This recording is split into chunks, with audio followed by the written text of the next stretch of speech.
far to know where it is coming from. I mean, if people are supporting the state of emergency, if people are Democrats, in a democracy, people are supporting martial law in a state, then you don't need to travel far to know who is clearly behind that. Now, the struggle for the soul of Rivers State, I think it's a developing story. It has just started. I predicted that long ago. They tried to export it to Bayelsa State. Bayelsa pushed back. The next thing we might see is the thing going either to Akwa Ibom or to Delta State. And if you talk about Akwa Ibom, we have the Senate president who is from Akwa Ibom and who is some weakest man Friday. There's a possibility that they will work hand in glove to ensure that, look, they take a chunk of the South in favor of the president. That is clearly what is playing out. Talking about the resignation of the chief magistrate, oh well, I think he's become a sacrificial lamb in this instance because, I mean, like Fina said, somebody who has spent 22 years and he's just throwing in the towel because of a state of emergency. Do we expect to see more of such resignations? The first person that left was the head of service. Now we have a chief magistrate leaving. Do we expect to see more of that? What level of inducement has gone into that? What is he going to do after that? When he has sacrificed his career for the people of Rivers State, what's going to be the recompense and all of that?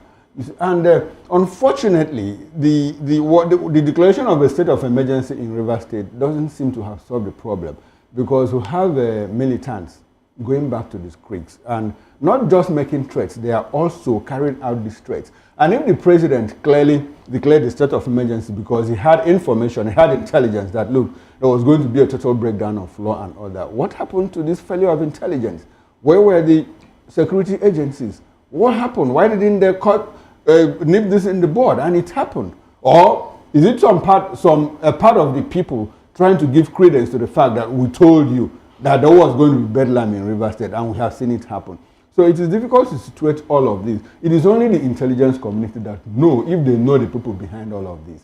But what I understand is that there's a lot of politics in all of this.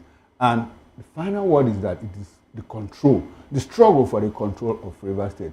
Who has it at the end will be determined by how the Rivers people support or go against whatever infamy that is playing out in Rivers State. Anyway, if you talk about the fact that the militants are now carrying out the threats that they issued, to Nigerian government and all that, isn't that a slap on the face of the federal government who deployed over 10,000, troops or personnel to Rivers State? Exactly my point. I said this is more like a failure of intelligence. Because if they had intelligence that said there was going to be bedlam, there was going to be total breakdown of law and order, and when it hadn't happened, what happened? We saw the president declare a state of emergency. Now that it is happening, what happened to intelligence? More like a failure, on the part of intelligence. And it is not only in this issue. You also see this failure in several places. When terrorists are about to strike, we don't get intelligence. But when somebody is about to make a protest, we have intelligence that says, look, this protest is going to disrupt the peace of the country. I mean, it doesn't work that way. Anyway, let's move away from that story. Former President Goodluck Jonathan has urged Nigerian governors and leaders who aspire to excel in leadership to visit Abia State and learn from the achievements of Governor Alex Otti.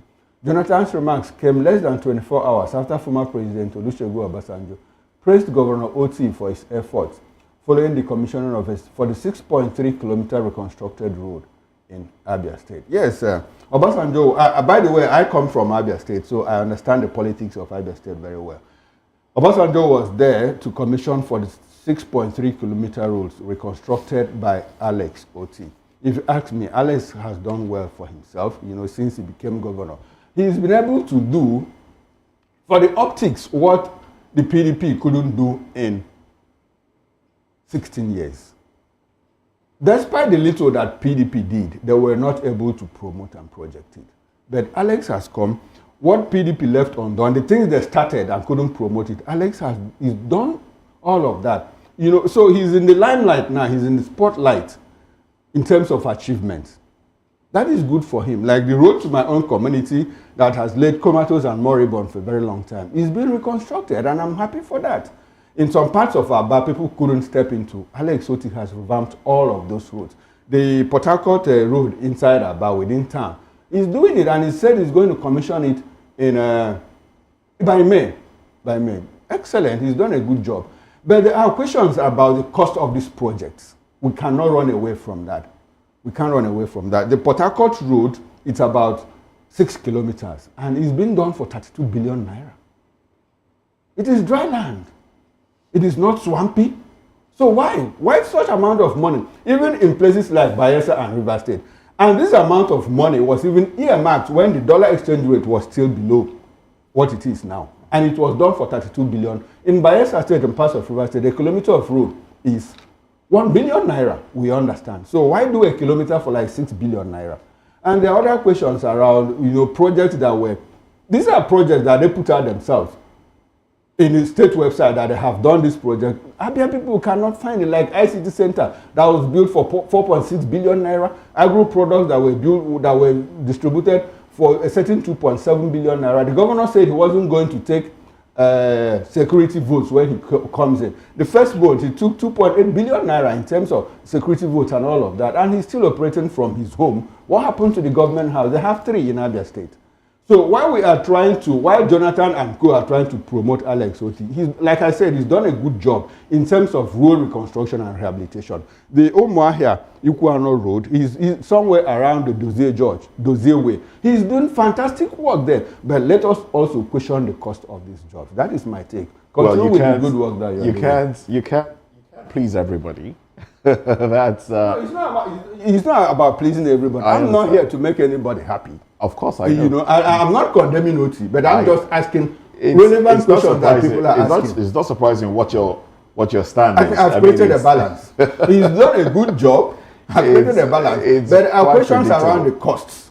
Absolutely. Very absolutely. Very cogent. Well, my point is, your stand is quite known already. How? I don't know how. Your stand is known. You've in as much as you're trying to create a balance, you haven't been a fan of Alex Oti. Says who? Says me. Why? You haven't been what has he done right that I condemn? Has he done anything right that I condemn? Chukuma, if you ask me, I would say this is more like putting the cart before the horse. He spent so much money in constructing the roads, so would have waited for the roads to break the down. bottom line so that would remind him of how much he spent. It's not about that. It's not because about if that. you're talking about how much he spent in constructing 1 kilometer, but I understand. I mean, the cost of these projects should be questioned. You don't just inflate cost in as much as you do the job, but then the cost is, so.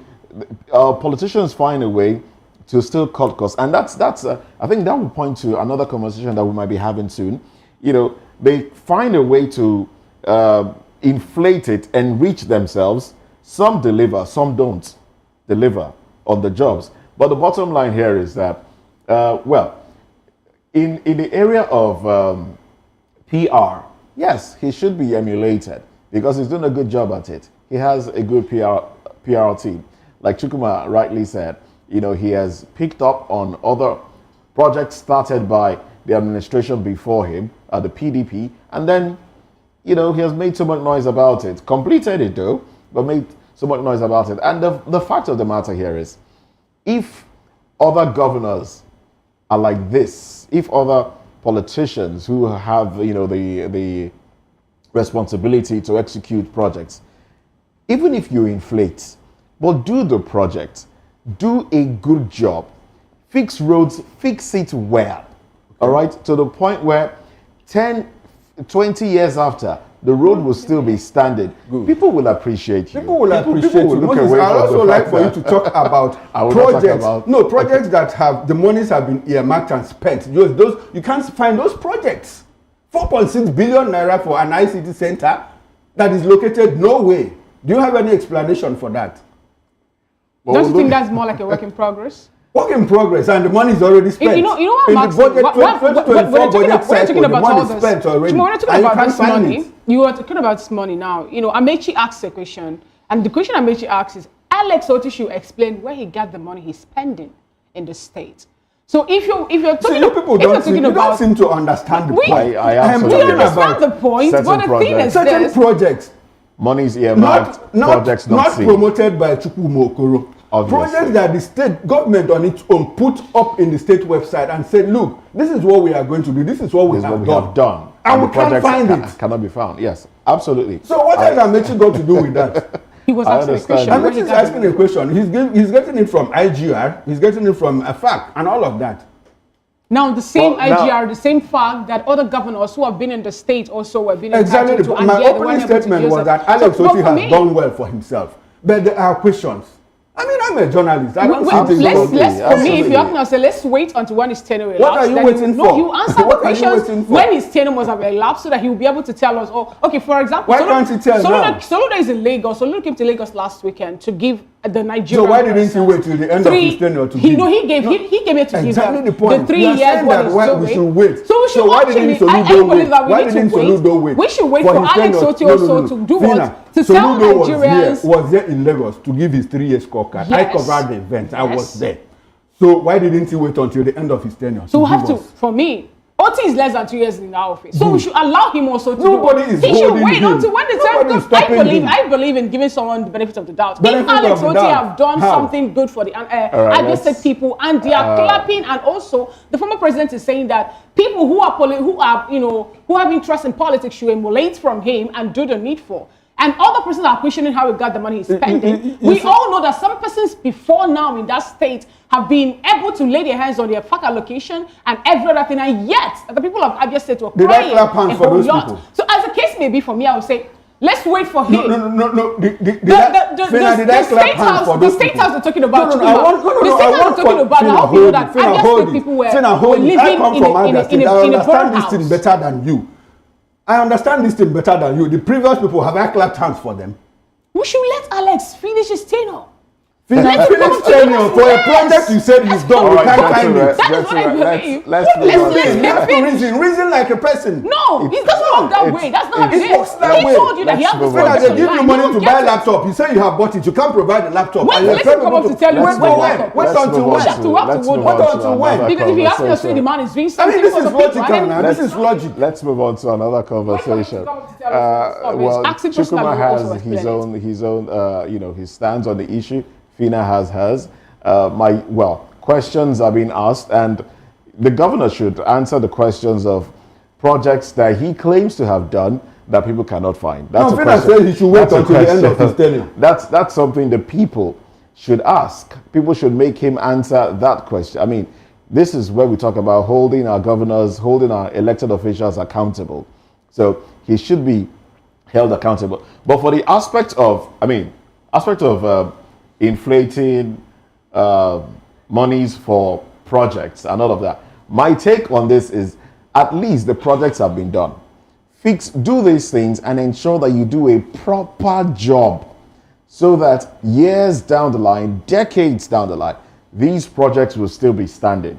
In as much as you might have cornered some monies, let this project stand. Anyway, talking about projects and, inflation, padding, and all of that, the United States is raising concerns about Nigeria, the widespread corruption in Nigeria, and lack of transparency. So it's basically what we're talking about. That one just dovetails into this one. Well, the United States raised concerns over widespread corruption and lack of transparency in Nigeria's procurement system, accusing the National Assembly and several government agencies of repeatedly violating due process.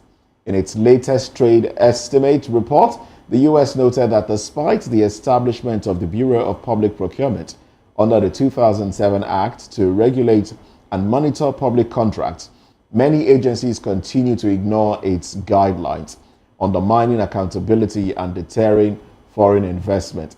What is the business of the U.S.? This is Nigeria's affair.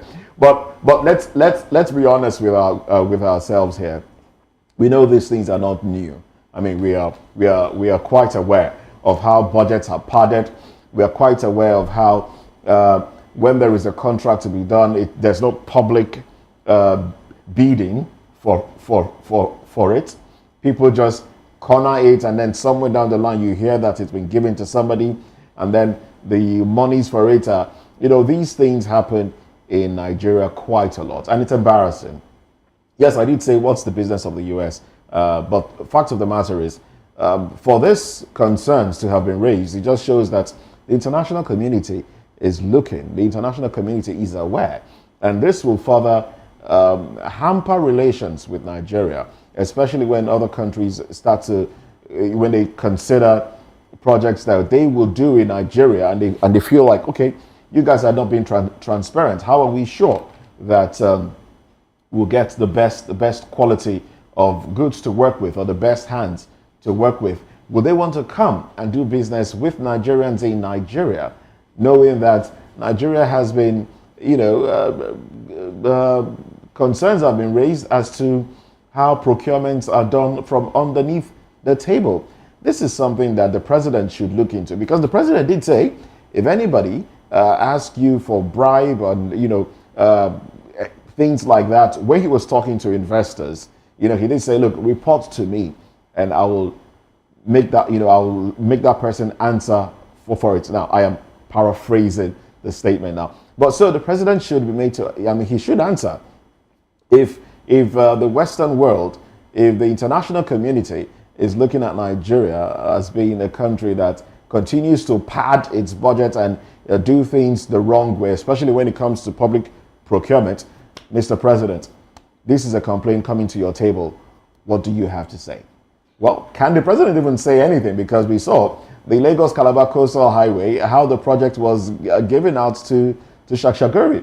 There was no bidding for that project. There was no proper bidding for that project and other projects like it. But anyway, let the president answer this question. I'm not surprised that it is coming up at this point in time. I can't even be surprised about the fact that, if you to check it out, you found out that in January this year was when the EFCC chairman, Ola Olukoyede, he made a public statement saying that the public sector in Nigeria is the most corrupt.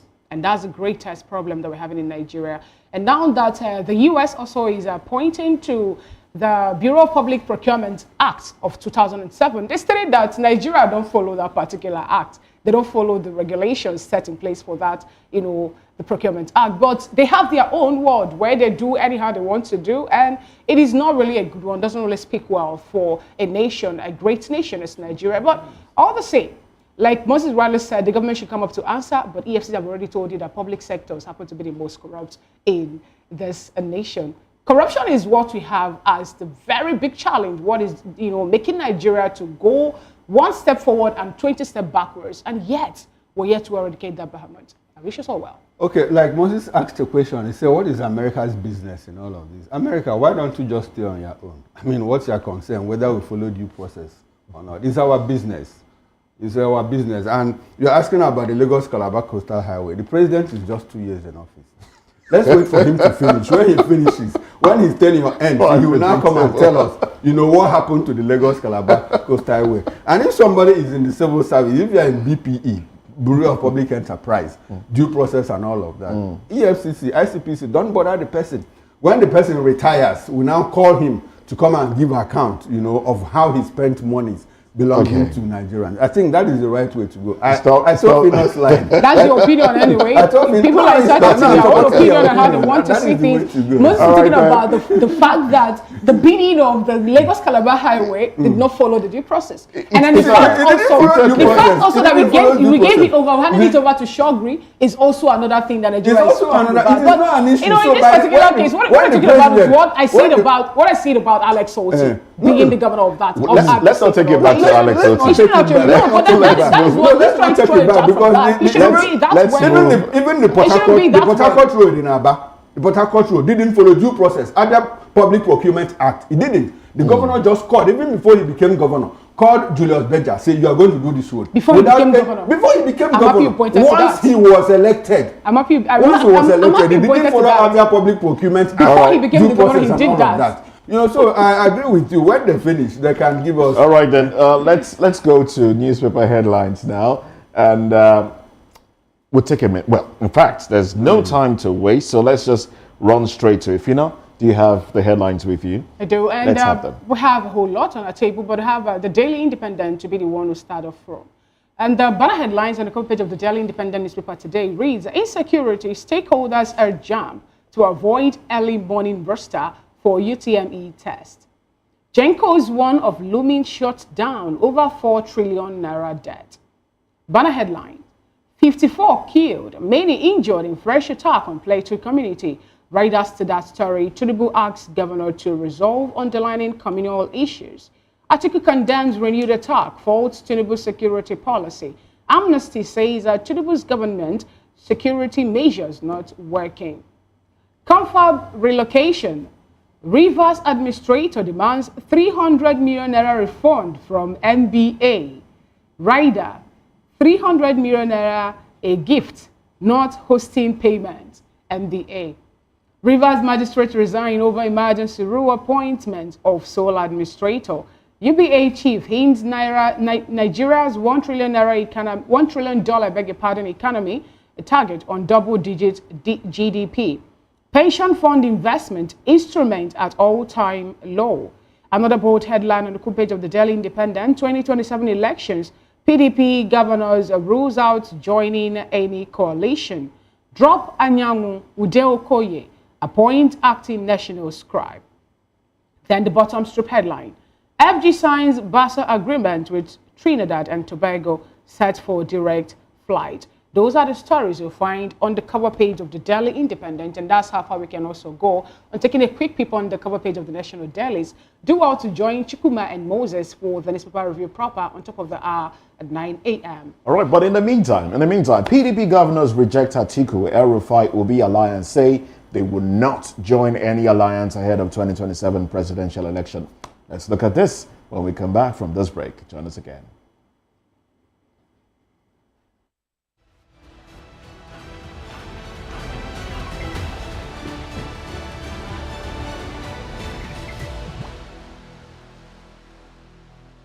From the views on the street, we go to bed empty hunger, to the blaring horns of a hustling city, the loudest voices of the common man got a medium to be heard. This particular administration, they were coming unprepared. It's not a bad thing to renovate the president's law. Through top-notch programming, unbiased reportage of news, sports, business, entertainment, and cultural documentaries, Voice of the People 90.3 FM became a symbol for 21st century media. And now, a new baby is born. Voice of the People Television, VOP TV, youthful, full of vigor and penchant for excellence in the continent's media space, exposing the wrongs, applauding the rights, dissecting the news without fear or favor, through factual and accurate stories and contents. Corruption kills three things and makes a society. Representing the interests of the people and giving them a voice. Voice of the People TV is here to stay towards building a fair society. VOP TV, Voice of the People Television, truly a voice for the people.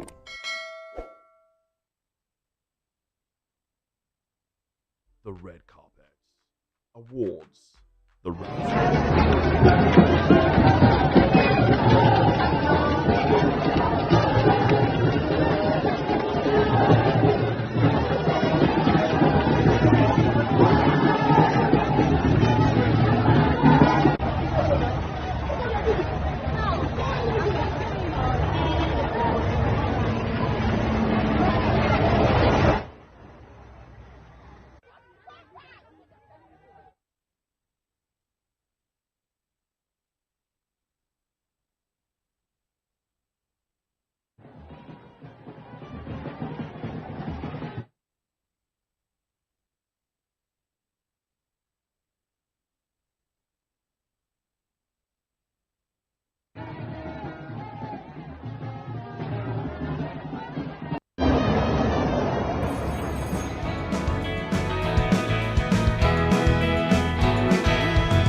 Welcome back. It's still VOP this morning on Voice of the People Television.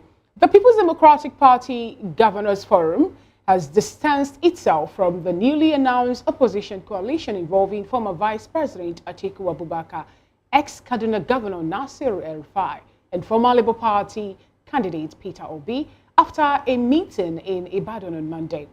The forum, led by Bauchi State Governor Bala Mohammed, made it clear that the PDP will not be joining any political alliance ahead of the 2027 presidential election.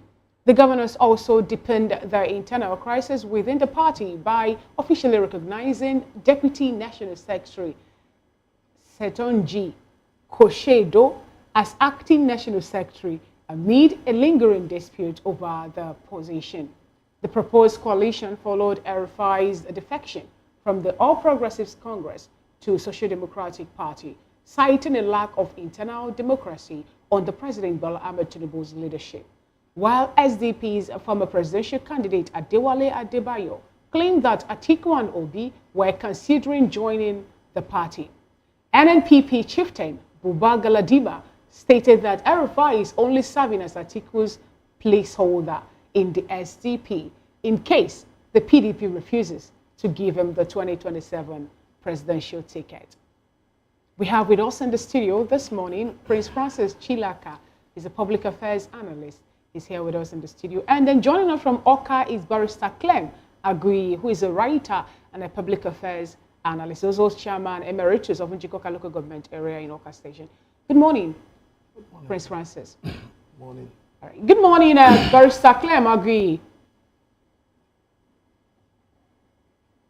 Good to have you join today's show. Now, let me start off with you now, Prince Francis Chilaka. We're having back and forth, the moment the talk or possible major alliance come up on the radar, a whole lot of Nigerians are talking about it. We have the APC chairman, national chairman, Ganduje, coming up to tell PDP that they should forget about this possible alliance that is not going to see the light of the day. And a whole lot of persons that are talking about, this particular move by Atiku Abubakar, El-Rufai, and so many other political bigwigs that their name come up on the mouth of Nigerians to have intention of forming a possible alliance that can pull out APC in 2027 election. What do you make of this, please?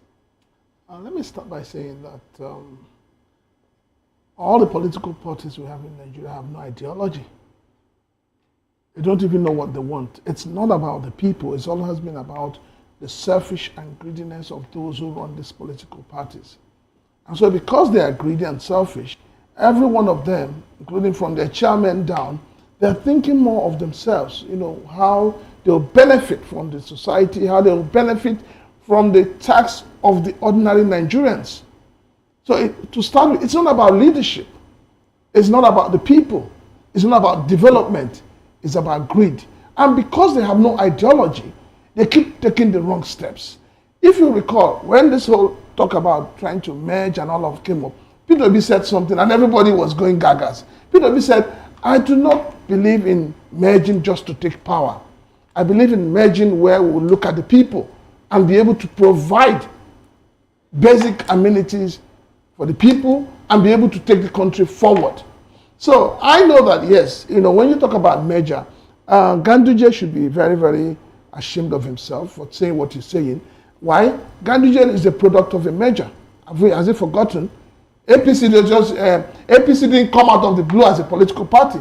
It's a merger of Buhari's party, Bola Tinubu's party, and APP. So it wasn't an issue of saying, APC just came out as a political party. So Ganduje will talk the way he's talking because he understands that if there is a formidable merger with the kind of people who are coming together, and it's a merger that is going to be owned by the Nigerian people, I can assure you that APC will be gone. How possible do you think that merger, and how formidable do you think the merger will be, given the fact that some Nigerians have come up to say that the persons that will see championing this move happen to be the same people that have been in the corridors of power for so long, and some will say they are the ones that made Nigeria what Nigeria is suffering today. Do you think the measure will ever be formidable enough? How many Nigerians, in quotes, there are 4 of us here. Out of these 4 of us, how many of us are ready to go into politics? Going into politics? Yes. So it comes back to the fact that there must be people who will champion a cause. Whether they've been there before, whether they're just greyhounds, but there must be people to champion the cause. So when you have the likes of, people who feel, oh, we have been disenfranchised, we're not happy with what's going on in the ruling party, they may, because you have free entry, free exit. So anybody is free, but the question we should be asking ourselves is, are they forming a merger to be able to provide succor to the Nigerian people, or are they forming a merger for just their own benefits? If it's a merger for their benefits, then people would be very, skeptical to join them. But this is what I have said, and I'll keep saying it.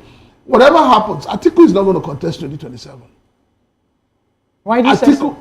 Interesting. Atiku is not going to contest. In fact, I was going to ask Barrister Clem about the possibility of Atiku contesting and the impact of that. But now that you mentioned it, but let me throw it to Barrister Clem. I'd like you to react to why you think he will not contest. But Barrister Clem, now the question I was going to ask you is, well, I hope you can hear me though. Now the question my question is, with everything playing out now and the PDP obviously not backing Atiku because they're saying that, look, they are not for merger, even though Atiku is already talking about a merger. What does that portend for the PDP? If Atiku decides to contest, will he be doing it flying the flag of the PDP? Will he be doing it with another party? Is SDP the party that he will be contesting under?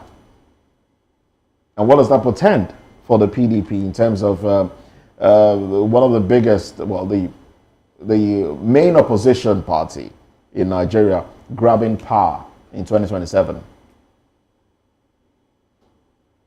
Thank you for that very question. I think I've been asked this question before in this program about who will likely be the candidate of the margin political parties. And I said, first of all, the person that will be the candidate is not important now, but they've been able to even come together to say that they're margin. And from the look of things, it appears that the PDP is not serious as a political party about getting back into power, because the incumbent APC is not like a political party. The candidate of the APC, whom I presume is the president, Ahmed Bola Tinubu, is not the kind of president or candidate that will tell you that the blood of Nigerians is not what his aspiration. He's not that kind of candidate. So this is somebody who already understands the Nigerian political landscape and very strategic about it, and will go all out to grab the power, snatch the power, and run with it. And the only way you can actually unseat such a hydra-headed political behemoth is to have a solid and well-coordinated opposition. If the opposition is weak or is still wondering whether they will come together or not, the truth of the matter is that neither Peter Obi, nor Atiku Abubakar, nor El-Rufai, nor Kwankwanso, nor any of them can on their own unseat President Bola Ahmed Tinubu and APC in 2027. The only thing that can happen, that can do that, is a merger of these political blocks. If they cannot merge and rebrand, then they should forget about it. And already the PDP governors have demonstrated that they're not even thirsty for power and to get back into the national politics. And I think PDP is on extinction. They're on their way out. If they are thinking of going to 2027 as PDP to run an election and win, irrespective of whomever is the presidential candidate, then it will not work. That's what I can tell you. Thank you very much, Barrister Clem. But let me stay with you. Let me stay with you. You are talking, I like the fact that you mentioned the need of a strong opposition, a solid opposition. But in this case now, we see the PDP governors clearly distancing themselves from Atiku taking the PDP into a coalition. That means PDP is already fractured in terms of movement to a coalition.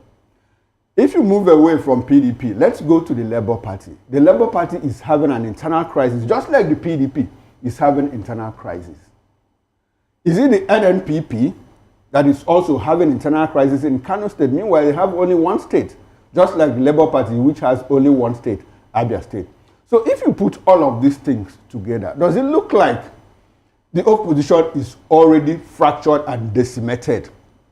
I mean, if at this point they are unable to come together to forge an alliance to unseat. I like the fact that you also mentioned that, look, on their own, neither Kwakwanso, Peter Obi, nor Atiku Abubakar is able to wrest power solely from Bola Ahmed Tinubu. If you put all of these things together and relying on what Atiku said in the past, that, look, the ruling government was paying opposition leaders 50 million naira apiece to destabilize them, do we see a final collapse of opposition? And does that portend a movement to a one-party state in Nigeria?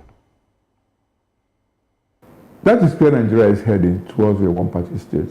And I'm very much ashamed and disappointed in PDP governors. One, it is too early in the day for them to begin to distance themselves from a possibility of a merger. 2027 is still far away. I was thinking that some responsible and reasonable persons will have at least give a consideration, begin the talk.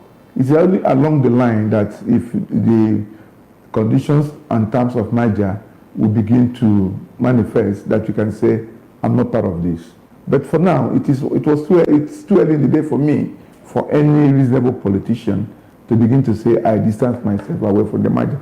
If you distance yourself away from the merger, what are you going to do? Go it on your own? If you do it on your own, you cannot go anywhere. I can tell you, I can count the number of PDP governors, and I can tell you, by the next election, the way we are going, Rivers will be gone to APC. Many other states will be gone to APC. So the PDP will continue. Maybe there will be three or four of the states. Barrister Clems, these PDP governors distancing themselves from the coalition, do you think that they are distancing themselves from the coalition or distancing themselves from a possible Atiku ticket? Is Atiku the problem, or is it the measure that is the problem? Do you see any trace of who the problem is or what the problem could be for the PDP governors? Neither nor Obi is the problem, I will tell you. And I want you to be able to differentiate. When you talk about Labour Party, I want you to be able to distinguish between Labour Party and PDP. Labour Party is not a political party that can stand on their own if you remove Obi. Labour Party was a movement that is that was represented. I'm sorry, Clem. I didn't talk about PDP. I didn't talk about Labour Party. I talked about PDP governors. What do you think is their problem? Is it an Atiku ticket, likelihood of an Atiku ticket, or the problem of taking PDP to dump in another political party? What do you think is their problem? Like I said, I don't deal with speculation that the coalition is about Atiku running.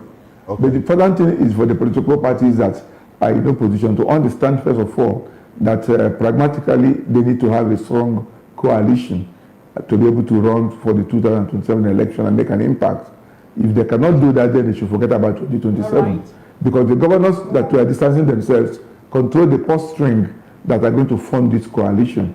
And if they are beginning to back out because they are afraid of Atiku running, they are afraid of El-Rufai running, they are afraid of P2B running, that means they are beginners.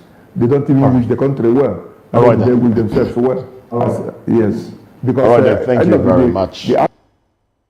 Okay, thank you very much, Barrister Clem Agui. Now let's bring it back to the studio. Prince Francis, let's pick it up from your assertion that an Atiku will not contest in 2027. Why do you think so? To start with, Atiku understands the current political dynamics in Nigeria. Atiku understands the fact that the South must do 8 years. He understands that very clearly. If you checked what happened out before he came out in 2023 to contest the election, it was as a result of some, shenanigans that played out based on the zoning formula, which he did not accept. And if he did not accept, let me finish. If you follow the body language of Atiku, as somebody who tries to understand politics, you will notice that, since after the election, Atiku comes out to speak. He doesn't speak as PDP. He has not been speaking as PDP. He has been speaking as Atiku. As an individual. As an individual. P2B also has been speaking as an individual. So you're going to find a situation where these individuals will come together and form a formidable force into one party. Let me tell you the truth. PDP as of today is dead because Wike controls PDP. Labour Party as of today, if not for P2B and the governor of Abia State, yes, Labour Party would have gone. So you find out that these same people who are parading themselves as PDP governors, why have they not been able to suspend Wike from the party? We know if they believe that they have the power to be able to move forward. Sorry to interrupt you. We know the influence that Wike wields in the PDP. But saying the PDP is dead, PDP has 12 governors, am I correct? Yes. How many of them are loyal to the party? The APC has 21. Abia has one. Labour Party has one. SDP, which is the party, that Nigerians are thinking that this merger will happen with, doesn't even have anyone. Okay. So when we talk structure, then it's obvious you do not understand how politics works in this country. Please make me understand, please. Because what will play out, by the time this merger talk gets to crescendo, you will see governors will decamp to any party they have chosen. You can't stop them. You will see what will happen. 2027 is going to be a battle of the life of this country. PDP governors will decamp as well. The ones that are loyal, the people you see right now parading themselves as PDP governors, something is wrong with them. Something is definitely wrong with them. Is it Makinde? You know the role he played in 2023. Yes, I do. So what is he bringing to the table? A party where Wike is still strong. They are there, they're in PDP. With all the nonsense Wike did in Rivers State that led to the suspension of a democratically elected government. And you think that, people still believe in PDP?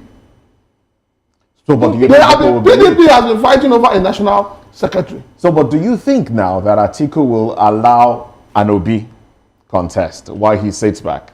Then you don't understand politics. Make me understand. You don't understand power. The power play that is going to happen. You're here to make me understand. The power play that is going to happen is that sacrifices will have to be made. And I can assure you, Atiku is going to make a sacrifice that will shock Nigerians. Well, okay. Now, part of the we'll be here together. Part of the sacrifice, because in this arrangement, if sacrifices have to be made, like you just said that Atiku is going to make a sacrifice that will shock Nigerians. What form of sacrifice will it be make? Will it be agreeing to serve only one term so that power can go back to the north and probably to either Atiku or El-Rufai? Is there a possibility that could happen? It's a possibility, but it's too early to put that on the table. What is on the table now is that APC has to go. No, and part of the thing that is on the table too is that the South has to do its 8 years. Which is, yeah. Okay, and now if it's doing 8 years and they clearly don't want APC to do the second leg of the 8 years and they are agreeing, if that agreement comes to stay, whoever is the placeholder, more like for 4 years, do you think that Anubi will agree to do 4 years? Let's put it this way. If APC that took over is from APC to APC. Okay. For a lot of us, Buhari bastardized this country. Now, if Bola Ahmed Tinubu had come in to rewrite history, to put things in perspective, to bring Nigerians out of poverty, to take care of the hunger in the land, I am telling you, nobody will be here shouting APC has to go. So if you have a P2B tomorrow in 2027 and he emerges as a president and there's a change in governance and people are happy, you do not need anybody to tell you whether you should continue or not. Nigerians want to be satisfied. Nigerians want to be happy. Nigerians are not happy today. Unfortunately, Prince, do you think that it is Nigerians that make these decisions or the political class? Whether it is the political class or the Nigerians, the point is Nigerian politics is getting to that level. We're evolving to a level where the sovereignty of the people will speak. Well, Prince has the crystal ball today. You seem to, be brandishing the crystal ball. You know exactly what will happen in 2027. Let's go back in time a little bit. Now, with all the influence that Peter Obi wielded during the 2023 elections, we saw how close he came to becoming, he was 6.1 million votes. Atiku got 6.9 million votes, and then Tinubu 8 point something million votes. Do you foresee a situation where an Obi will exceed the 6.1 million votes and get closer to clinching the presidency? 6 plus 6 is what? I didn't do maths. You did maths. Tell me. 6 plus 6 is 12. Oh, really? Now, what it means is, if you have, you say we. But they didn't come together. No. If they probably had. I'm coming to somewhere. Everybody has been writing off El-Rufai. And everybody has been writing off P2B. But I say something to people. Never say never. The way the Nigerian politics is structured is that everybody you see trying to form this merger, they have their own political base. They have those who believe in them. They have those who support them. So if we can get people who have integrity, who have proven integrity, people who have staying power, people who have the people to back them.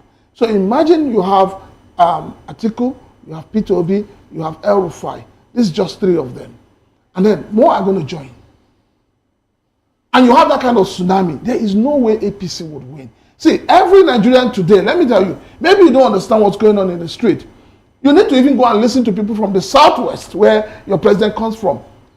People are sick and tired of this APC government. And that's the truth. Across the country today, if there is an election that is free and fair, and like I keep telling Nigerians, go out there, get your voter's card, vote, stay there and let your vote be counted. You will be shocked at what will happen. Anybody today who sits back to say, I support APC, then that person needs a mental check. That brings me again to the question that Chukuma once asked you. Now, do you think the power lies with the people or with the politicians or the people in power? The power lies with the people, but the people do not realize that. Let me tell you why I said. The power lies with the people, yes. Prince Francis. 2023 election, the people come up to do what? To decide who they want to be there. Then what happened to be the outcome of that election? Have you ever sat back, Fina, to ask yourself, at what point do they reach the election? At what point? The elections are rigged at the polling booths before they move to the coalition center. You know why? If a polling booth has 500 voters and only 100 come out to vote, what do you think will happen to that 400? You think the 400 will go like that? I'm sorry, Prince. That is at the point the rigging starts. I'm sorry, and that Prince. is why Nigerians must realize that if you want to change the status quo, you must come out and vote. Not playing football on the day of election, not sitting in your palace and drinking beer. You must come out and vote and stand to defend your vote. I'm sorry, Prince. A lot of people will disagree with you if you talk about where elections are rigged. Because in the last election, we saw discrepancies between the results from the polling unit and the reports and results that were announced by INEC. It wasn't at the polling units. People voted. People came out to vote. But their votes didn't count because when they got to the collation centers, they saw different things. When they got to the collation center, what they saw was a glitch that has never so it was cannot be explained. They need that opportunity now. See, let me tell you the thing that happened in 2023. Mr. Chukuma, if tables were turned and Bola Ahmed Tinubu was in the shoes of Peter Obi, that election would have been cancelled. It is the mindset, it is more like the belief of Peter Obi in the system, especially in the judicial system, and the fact that he's a man of peace that made us where we are today. If Peter Obi, as at when Dino Manaya and all of them walked out, had come out to say, I disagree with this result, there wouldn't have been a declaration. Okay, so the kind of peace that Jonathan gave us too. And that is the kind of peace that is lacking with APC. APC is grab it, snatch it, and run. We don't need that kind of system in this country. All right. Well, it's not about what we need. It's about what we are faced with, and the Nigerians will have to deal with what we are faced with. And let me come to you now, Barrister Claire Magui. Now, the Abdullahi Ganduje made a statement when reacting to the coalition conversation. He said, I'm going to quote him now. He says, "We're not losing sleep over this. These are elements that don't blend. It's like trying to mix oil and water. They've attempted such an alliance before and it didn't work. This one won't either. We have our strategy and we know how to counter them. We are fully prepared." These are the exact words. My focus here is we have our strategy and we know how to counter them. We are fully prepared. Now, this is coming, you know, on the wings of El-Rufai saying that the APC has infiltrated other parties and they've induced members of these parties to ensure that the parties don't stay together. What do you think the strategies that Ganduje is talking about could be? I think Ganduje is speaking on an issue that he's not in position to speak with finality. He himself is a product of merger. And it's a fact that, and it's not a coincidence to me, that almost all the political parties are into one crisis or the other. It's either these crises are being externally induced or the other, and that's not safe for democracy itself, because the essence of this democracy is that both the ruling party and the opposition party should be allowed to thrive. Just like my colleague in the studio with you was trying to make a point that the opposition party not being able to come together is one of the major problems, and that if they had a leader who was able to stand up and say, I do not accept this and stand with the people, that election would have been cancelled. Well, they did not have it, and they may not still have it in 2027. And also, when you look at the fact that these are the same people who were all PDP, all of them, from beginning to the end, that have tried to form this coalition, we are all the same conspirators in PDP that destroyed the party. And now they have seen the wreck and the havoc they have done. They are the same people that are trying again to come together. That also brings credibility question in the minds of the people. Can we trust these people being able to come together? And I think that is where the sacrifice is coming. And if they're able to put the country first and understand that they should be able to have a strong coalition and then be able to confront the APC in the next election, that will be fine for democracy. I'm not against APC as a political party because it's only a platform. I'm only against some of the policies of the party. I'm not a fan of PDP or against PDP as a political party.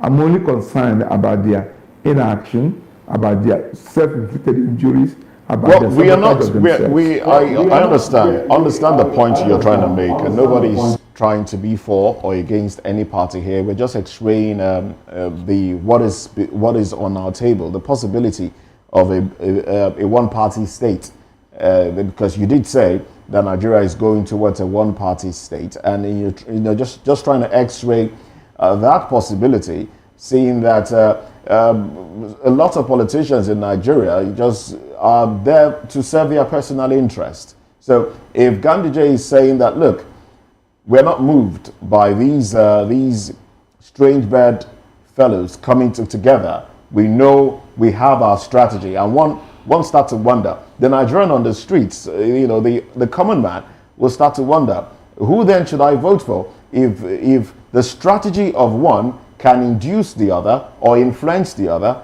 Who then will I vote for? Well, let's actually, as we anchor this conversation, let me bring it back to Prince Francis, the man with the crystal ball this morning. Now, talking about statements from Abdullahi Ganduje, what do you make of that statement? Do you think that the APC has it all covered already? No, they don't. Ganduje is talking from the point of fear, from the point that he doesn't understand what is going on. For Ganduje, he doesn't understand why the likes of the likes of Atiku, El-Rufai, and PDP, even Kwankwaso, he doesn't understand why they should be talking about a merger. For them, they are thought that they have decimated these people and haven't taken slight control of their political parties. So for him, he's wondering. And then when you're in a state like that, you make comments, you make remarks that trying to give people the impression, oh, we're still there. But the truth is that he's not there. He doesn't understand. To him, he doesn't understand what is playing out. Okay. And more is coming. More is coming. All right, then. Good place to anchor this conversation. Let's go on to the next conversation. Nigerians worry over rising insecurity as death toll hits 57 in another Plateau attack, while President Tinubu remains in France. Join us again.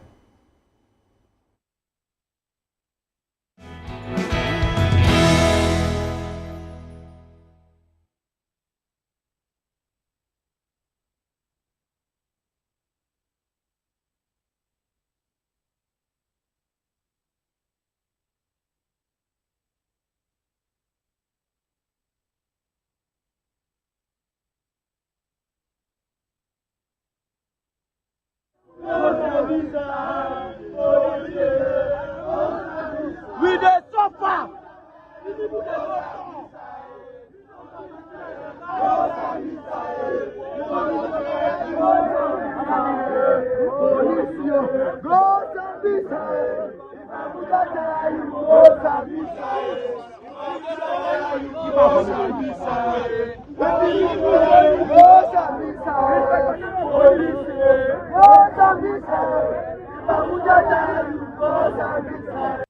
State Assembly is funded by taxpayers' money. Yes.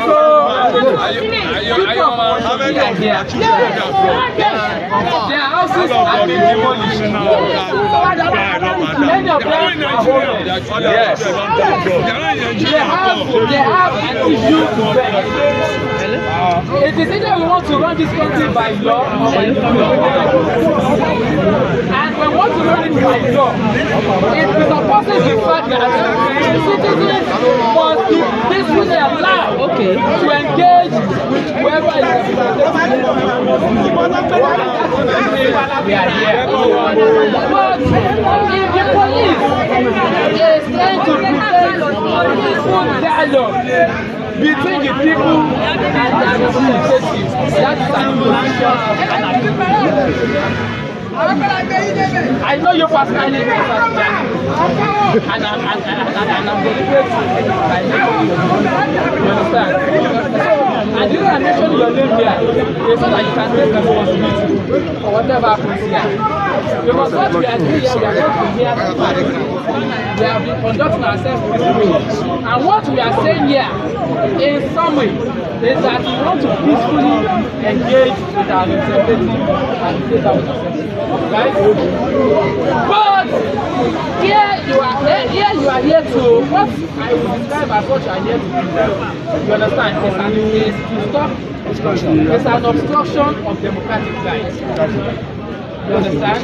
And that is tantamount to the position of anarchy. And disregard to the law. And disrespect the police act. To the fundamental right of players to freely assemble, freely express. I do not think we are supposed to be able to National observation.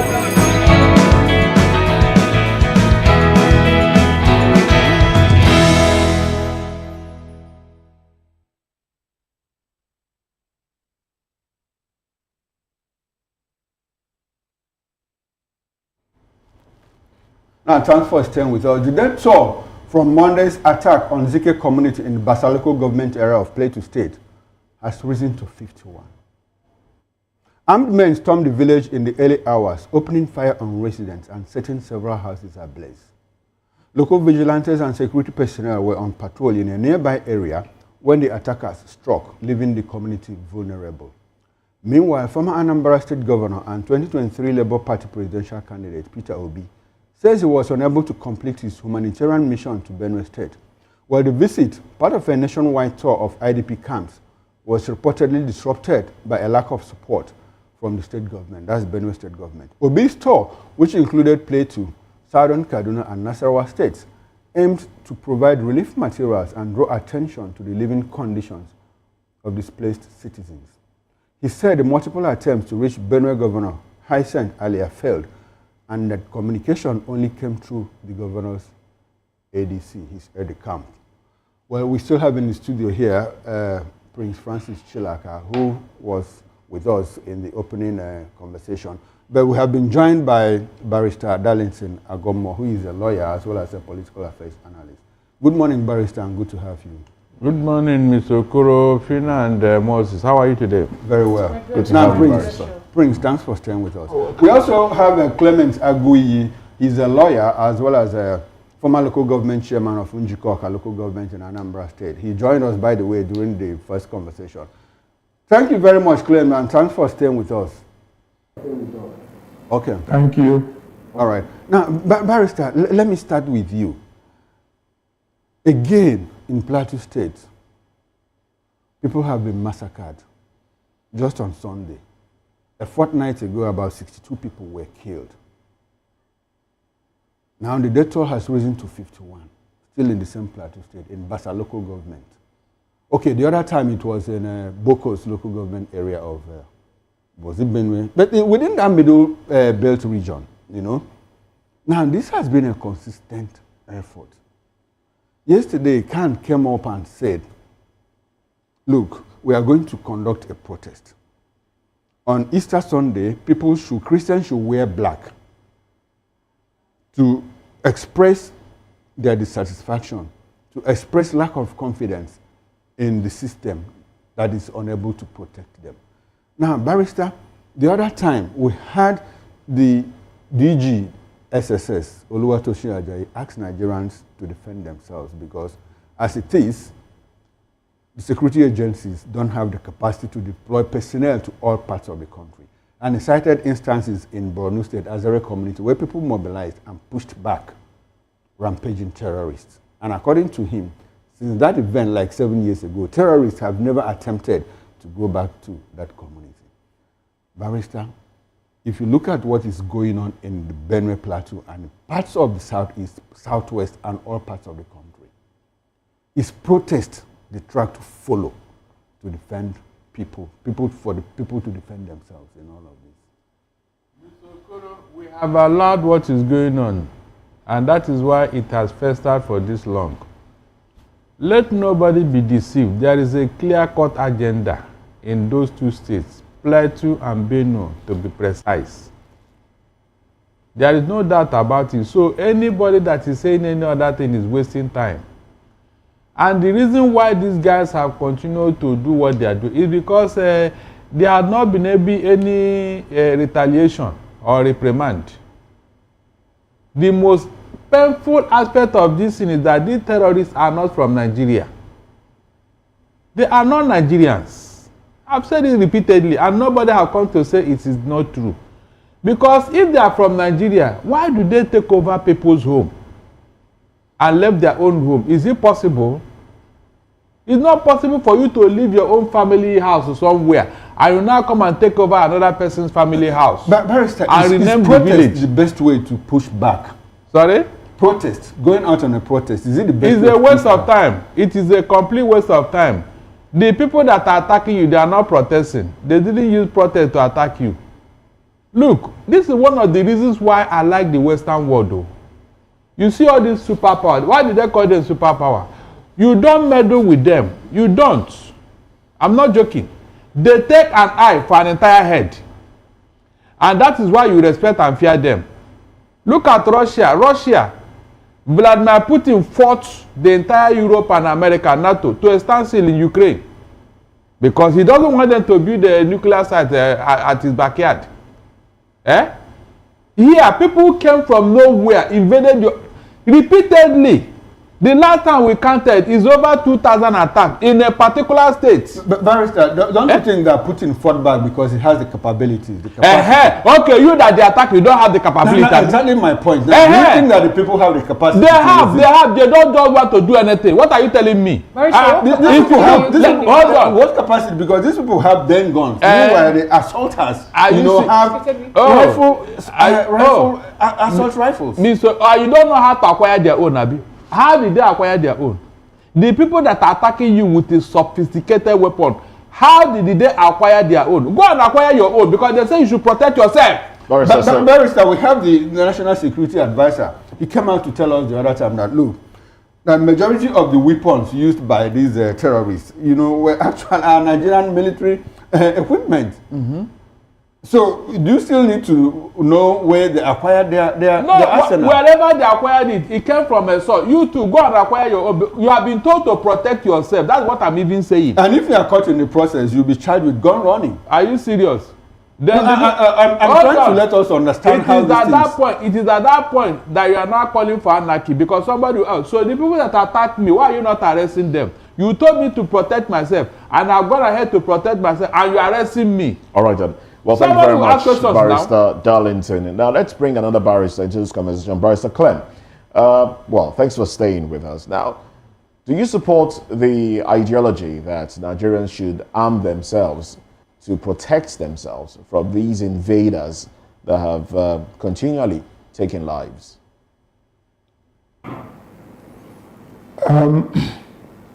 It's unfortunate that Nigeria is under siege, and most part of Nigeria, especially these middle belt areas, has become a killing field where people are slaughtered. And they're not just being slaughtered in their tens, but they are slaughtered in their thousands. And all we do is complain or shout. And not even shout to the extent of having the kind of uproar that was generated when 16 people were killed in Uromi. The kind of uproar that came around the country, especially from the north and the Muslim community, you would think that 16 million were killed. But this is 16 people, but every other day, these jihadists, these herdsmen, these bandits are slaughtering people who are indigenous people.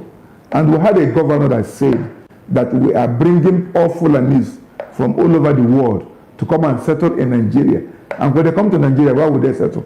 On people's land. So this is a fight over land, not even a fight over religion.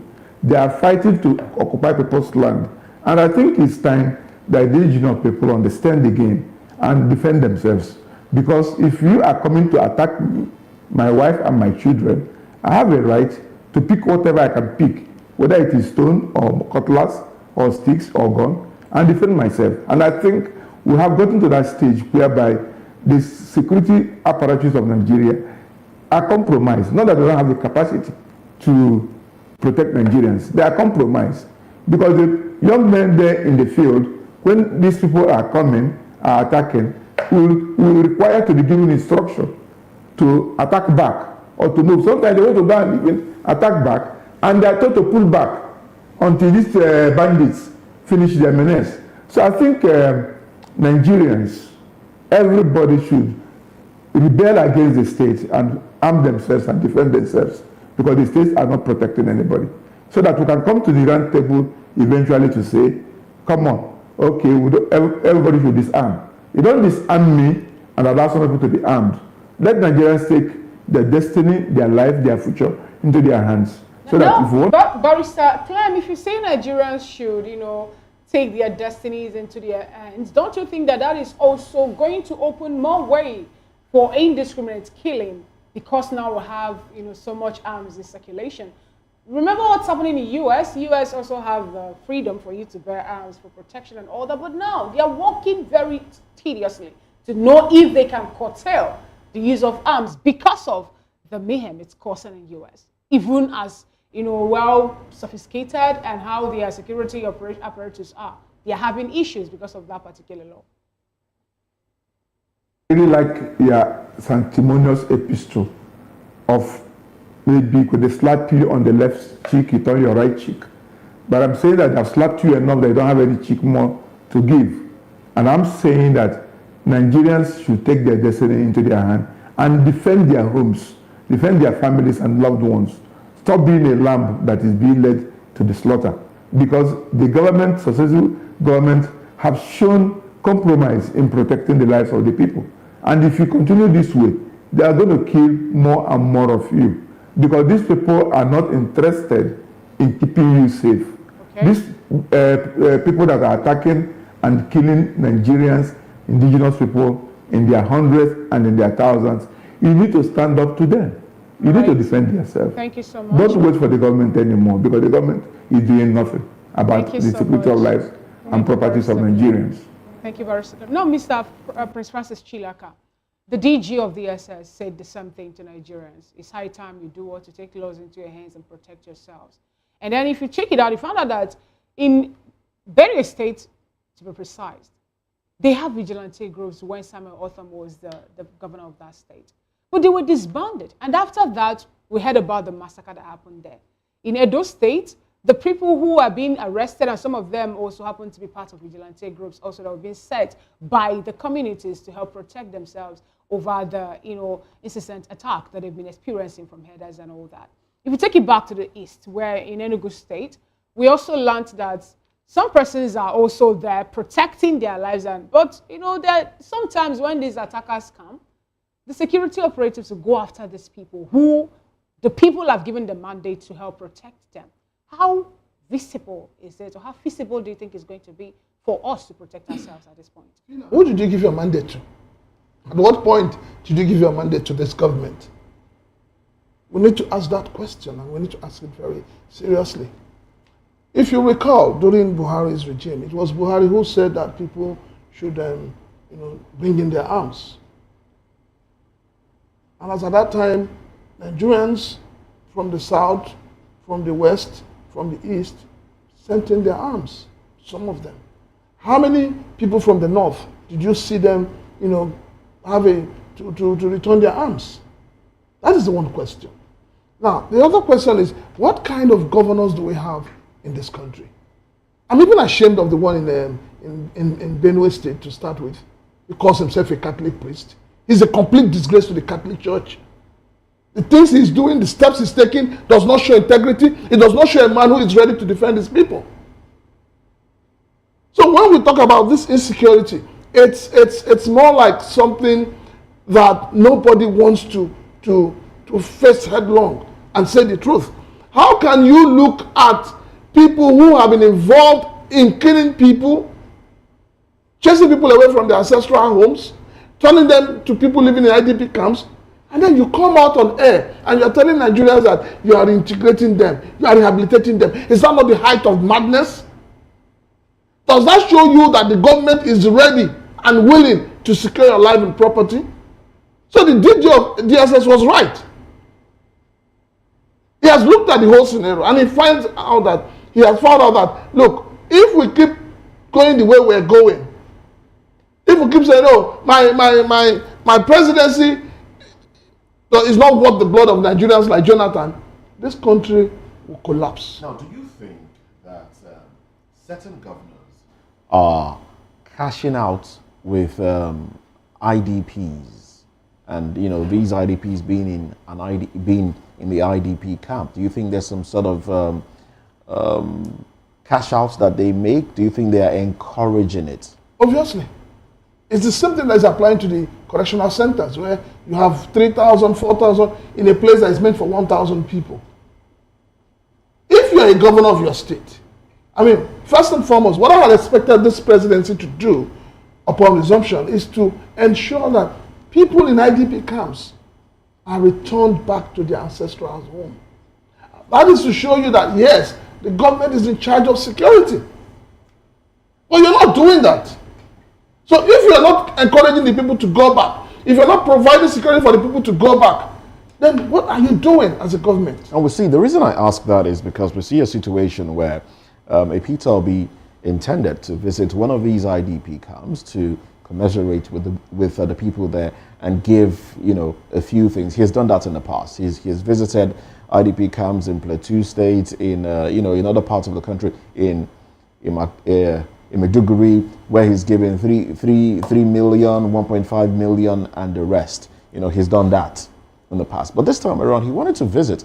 And Governor Hyacinth Alia, some would say, like Nigerians are saying on social media, on X, are saying that it's been largely politicized because the governor dissociated himself from the visit and said, look, I cannot guarantee your protection if you come. And some Nigerians are attributing that to the fact that he doesn't want to be associated with Peter Obi because of the political inclination that might have.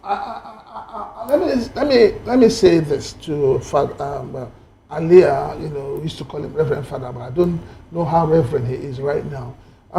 The truth of the matter is that he has become a typical Nigerian politician. So he's no longer thinking about the people. He's already thinking about 2027. And he is already having at the back of his mind that I cannot associate with this man or give this man a leverage because we're not in the same party.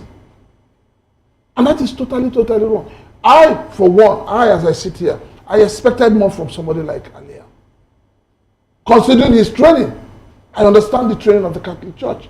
I understand what it takes for you to become a priest. So don't and I understand that as a priest, it is your duty to preach liberation theology. So what is he preaching? Prince Francis Chilaka, some Nigerians are also of the opinion that, you know, higher powers are the ones making Hyacinth Alia, you know, not to open his doors for people to come in. He's the governor of the state. He's the governor. Even if he doesn't want him to come, you don't come on air to say that. Okay. It's the same thing that played out in Kogi State when the governor came out and said that Natasha cannot come back to her state, to her constituency. What kind of madness is this? How can we keep running a country as if we're in a banana republic? Okay. Going back to Nigerians defending themselves, Barrister Darlington now. Barrister, how effective can it be for Nigerians to defend themselves when there are chief security officers in different states? I'm talking about the governors now.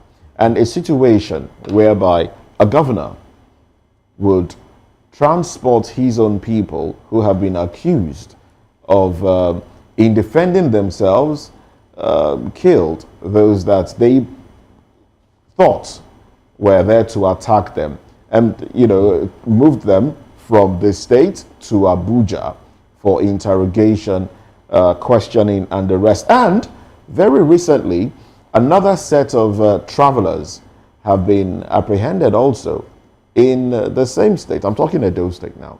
Another set of travelers have been apprehended, hunters they call themselves, apprehended with guns and machetes and, you know, things like that. How then can this effectively work? The people defending themselves if the elected officials are not on their side? Look, there is no two ways about it. Except there is a counter force. These attacks will continue. We are talking today, Tuesday. I said before the weekend, something will happen somewhere in this same country, and we'll still come out and talk about it. All because there has not been any counter attack. Go and ask Israel what they are doing to Hamas that are invaded them October last year. Is that not true?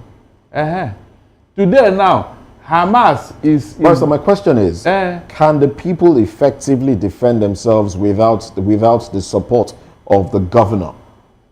The people that are attacking you, on whose authority are they attacking you? Can't you get it? It is illegal. It is illegal for you to obey rule of law and order in a state of chaos and anarchy, in a place where you are fighting for your life. Mr. Moses, except the people behave in the same manner, these people will not stop. I'm not joking. So when you are talking, the government have told you that you should defend yourself, and you are still asking questions. In a state of war, I mean, don't you see how people arm themselves from both sides? So what are you still waiting for? When the government are supposed to protect, is telling you, look, we cannot protect you. Protect yourself. So will you turn around tomorrow and blame the government? All right, Barrister. Are you telling me that you don't know how to acquire arms yourself? No, I don't actually. Really? Don't worry. After the show, call on me. All right, Barrister, thank you so much for that. We have a caller calling into the program. Good morning. Welcome to VOP this morning.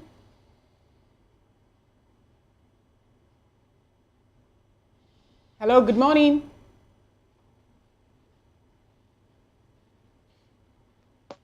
All right, I guess Okay. Barrister. Right. I wanted to go to Oka. Okay, Clems, let me come to you. We are costing home now to this conversation. Yesterday, a fortnight ago, 19 communities in Hiamufu, part of Enugu State, were sacked by unknown gunmen. As we speak now, I am not aware that those people have returned to their communities. Yesterday, 9 farm settlements in Adani, part of Enugu State, was invaded. Those 9 settlements were invaded, rather. As at last count, 14 people have been killed in that attack. Up until this moment, nobody has claimed responsibility. Nobody has been arrested as I speak now. In all of this, why is it difficult for the governors of the Southeast to come together and say, enough of this? This is not the first time. This is not the second time. We've seen it happen in parts of Ebonyi State. It happened in parts of Abia State. It happened in Anambra. The whole of the Southeast, the whole of the South-South. Clems, what is going on? Are we a conquered people? Clems, can you hear me? It's not about us being... Yes, I can hear you. Can you hear me? Yeah, go ahead, sir. It's not about us being a conquered people. It is about us being people that are incompetent to address our situation and the existential threat against us. I need to see the synergy between the governed and the governors and the governed. For example, people keep saying, why can't the governors of the Southeast come together? And I begin to wonder, is there any coming up together between the northern governors in the Northeast or northern governors in the Northwest, that where these bandits are strolling from to come to our side? I believe that every governor is the chief security officer of his state. There was a time Anambra State, where I came from, used to be a hotbed of insecurity. And I actually disagree with the governor on the way he was handling insecurity in Anambra State. But eventually he woke up. I'm sorry, Barrister Clems. I'm sorry to cut it at this moment.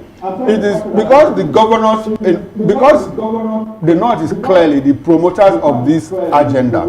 So do you expect the governors to come together to stop it? The governors from the Southwest have come together and they are pushing back. So why can't the governors in the Southeast do the same thing? That's my question. I'm not aware of Lagos State, for instance, being part of Amoteku. Amoteku operating in Lagos State to keep security. But you are aware that in 5 other states, no, it's not a fallacy. The 5 other states have Amoteku. What I'm saying is that every security or insecurity is local.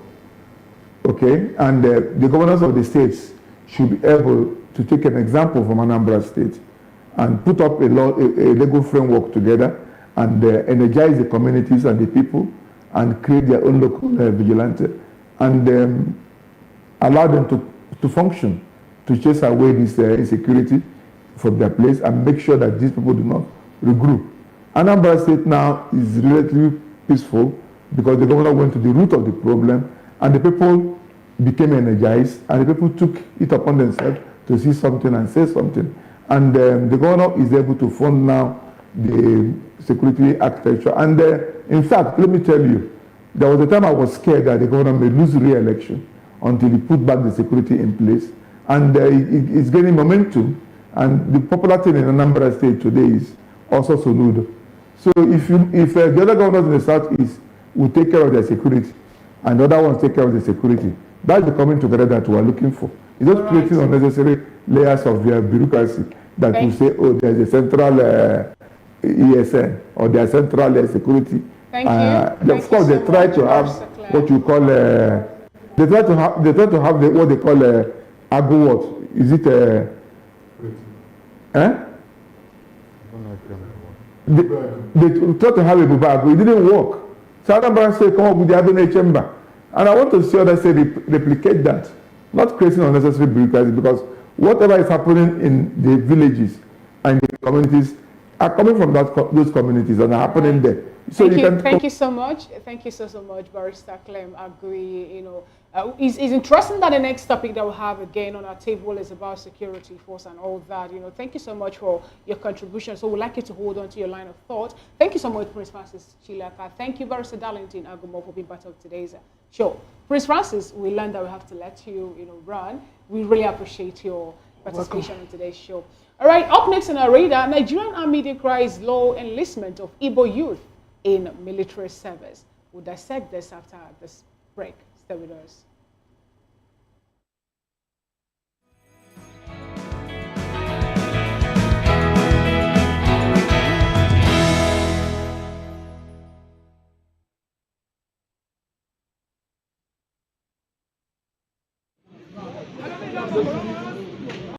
State Assembly is funded by taxpayers' money. Yes. Their houses have been demolished. Many of them are homeless. Yes. They have an issue to bear. It is either we want to run this country by law or by and we want to run it by law. It presupposes the fact that citizens must be peacefully allowed to engage with whoever is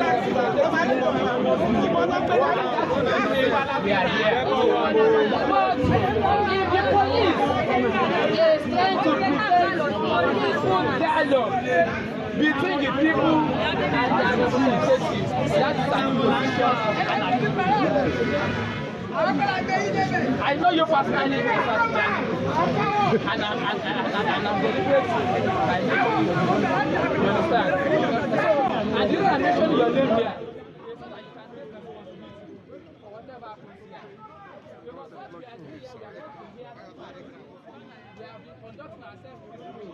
And what we are saying here, in some way, is that we want to peacefully engage with our representatives and take our representatives. Right? But here you are here to what I would describe as what you are here to do. You understand? It's to stop obstruction. It's an obstruction of democratic rights.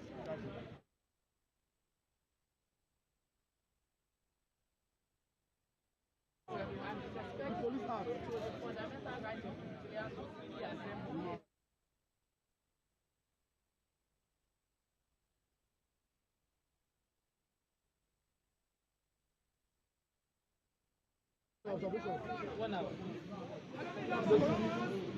Lagos State Assembly is funded by taxpayers.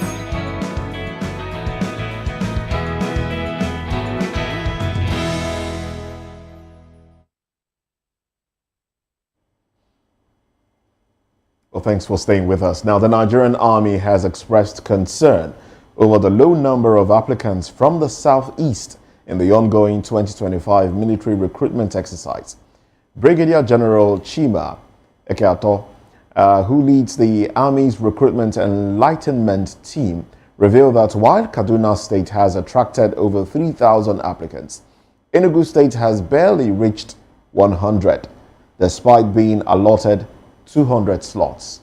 He urged young people in the region to seize the opportunity and apply in greater numbers. Now, speaking of the town hall meeting in Enugu with local government chairmen, traditional rulers and community leaders, Brigadier General Ekeato emphasized that the consistent low turnout in the southeast has led to many unfulfilled quotas in previous exercises. He warned that the region risks losing its rightful share in military representation if the trend continues. Ekeato dismissed claims that southeast recruits are deliberately sent to dangerous postings, adding that many officers from the region now occupy strategic positions within the army. He stressed the importance of equal participation to ensure fair representation and national unity. Well, we still have with us Barrister Darlington Agumo and Barrister Clem Agui. Now, I will be starting off with Barrister Clem on this one. Barrister Clem, now, about Southeasterners not joining the military, some have said that, look, they are more interested in business than they are in, the politics of things now. But how does this really affect their numbers, seeing that the accusation has been, look, if you join, and we've had this come from certain people within the IPOB, discouraging young ones from joining the military, saying that if you put yourself in there, if you join the military, you will be taken to the front of different theaters of battle and killed, like the Nigerian government deliberately wants to dissipate and kill Southeastern youths. Do you think that is the reason a lot of Southeasterners are not participating in, joining seeing that out of 200 slots given to a particular state, only 100 has been filled? Yes, what you've raised is a very serious concern, and it is caused by a combination of factors that you also mentioned.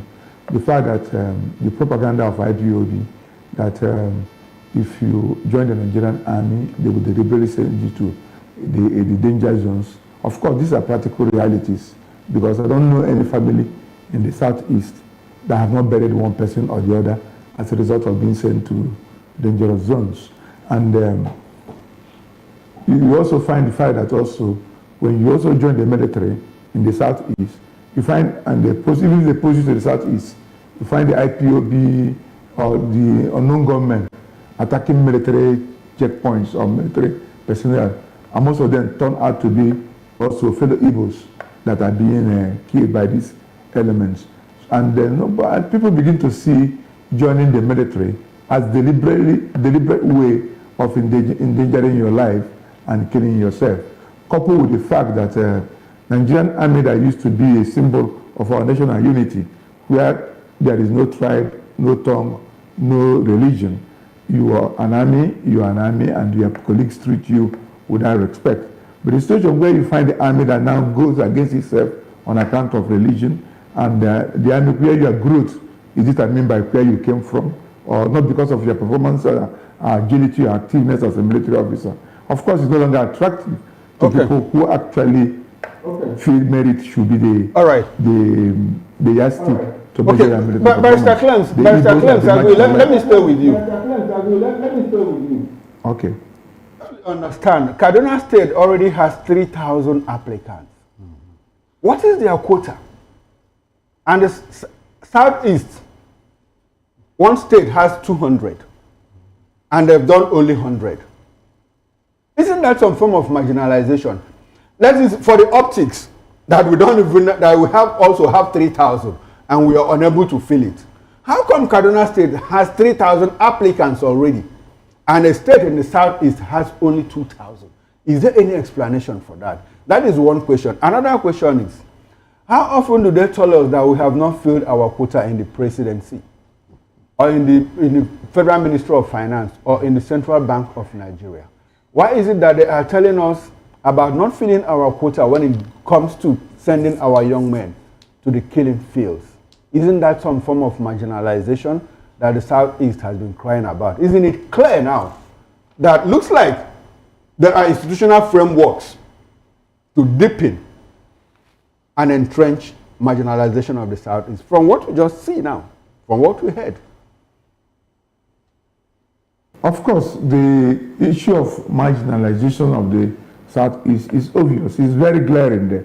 Like when they say that the Kaduna States have 2,000 or 3,000 quota, which they have already met up, and you gave me 200. Is it not marginalization? Can't you see the clear marginalization? I mean, the fact that you even gave Kaduna 2,000 or 3,000, and you're giving Enugu State 200, it's obviously that you're marginalizing them. And who wants to take that?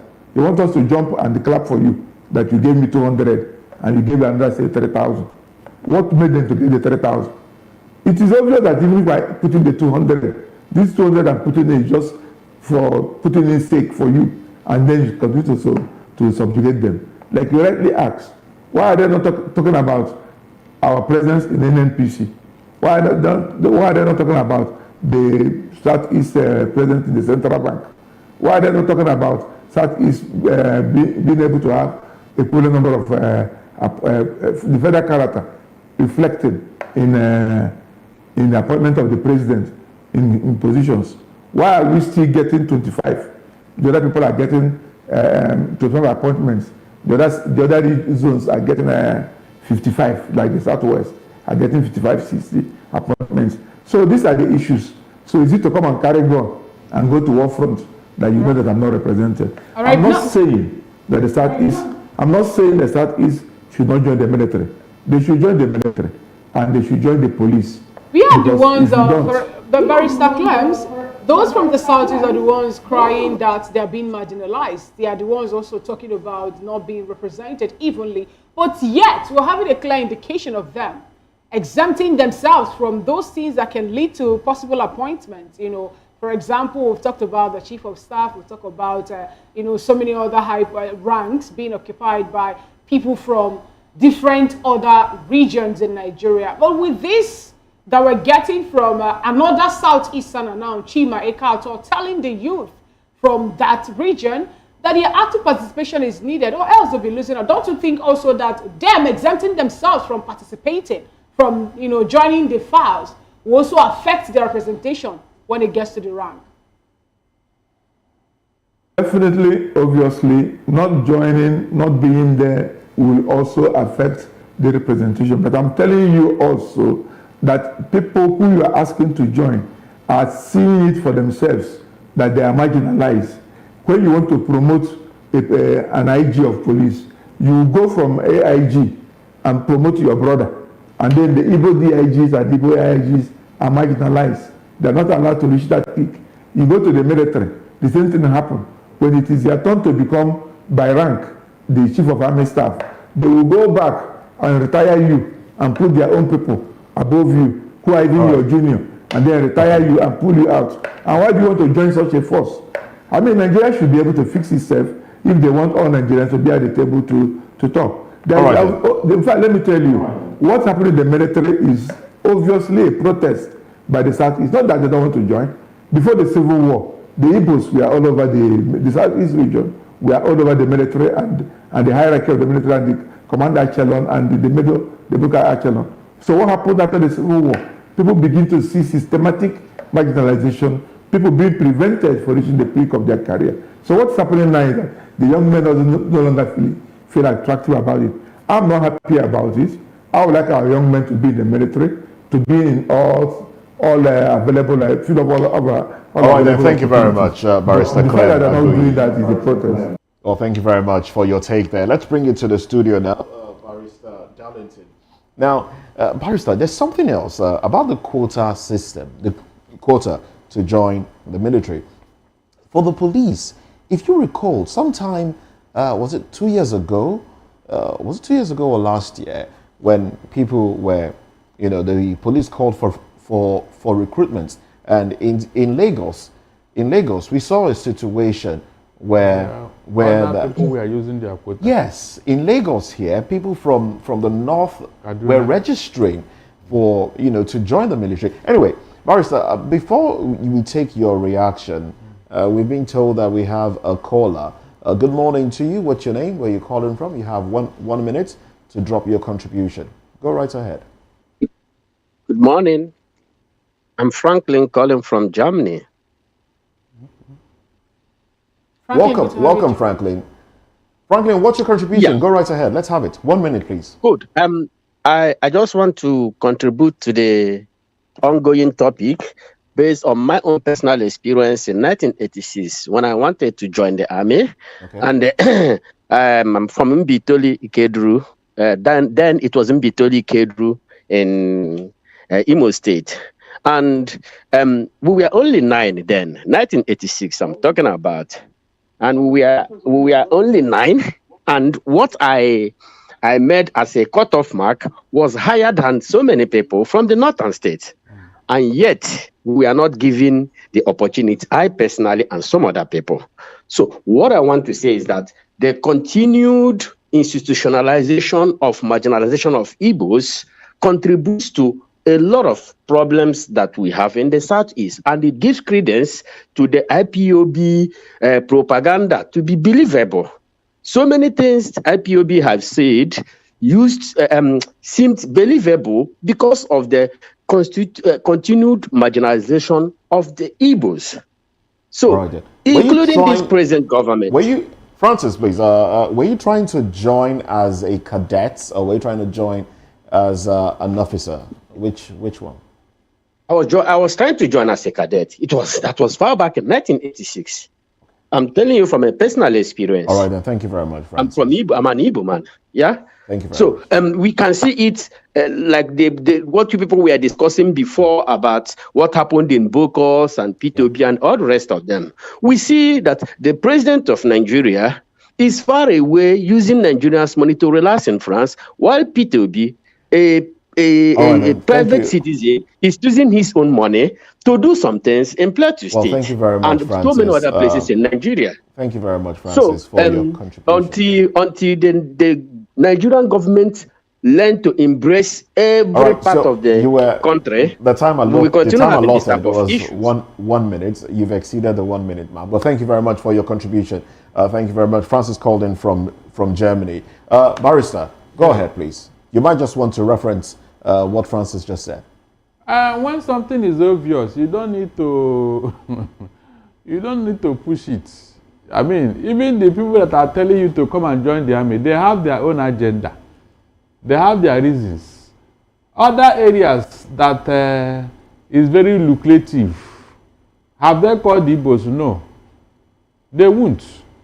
So when they are calling you for this type of mission, know that something is in the offing. Moses, is it not the same Southeast that they said that IPOB is a terrorist group? Buhari proscribed them as a terrorist group. And who are the people that populated that Igbo youths, to be precise? So if you are not recruiting terrorists into your midst, what are you going to do with them? No, tell me. What are you going to do with them? Well, are you sure all of them will come back? IPOB has been proscribed. The Southeast, the youths from the Southeast, they haven't been proscribed. It's not about the youths now. It's about IPOB. So who are the people that make up IPOB? Well, Barrister, we are obviously out of time. But so what I'm saying is that just in 30 seconds, that propaganda will not work. That Igbo don't want to join the military. The one they joined before 1966 school. What happened to all of them? In a day, in 3 days of Ogi killing, 260 military officers of Igbo extraction were massacred. Up to today, no inquiry. All right then. Well, thank you very much, Barrister Darlington. Barrister Clem Agui, 30 seconds, please. Let's have your concluding thoughts. My concluding thought on all this, what we discussed so far, is that I will encourage Igbo, the Southeasterners, to join the military. I'm not discouraging them. And I will also want the issue of security and insecurity not to be politicized. I'm not happy about what happened in Benue State. The fact that Peter, who have been known for his humanitarian gestures to most of the displaced IDP people, could be prevented by a governor of a state from coming in. It's not a good sign.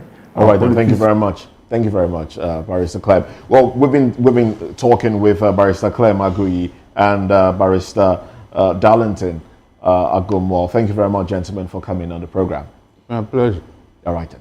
A quick one. We have some reaction on social media, so let's just take a few of them, if time permits us. And we have one that says that OT is the best governor in Nigeria at the moment. Check the quality of the roads. Corruption everywhere. And my brother, our vote in Nigeria is waste of time and energy. Nigeria is a nation.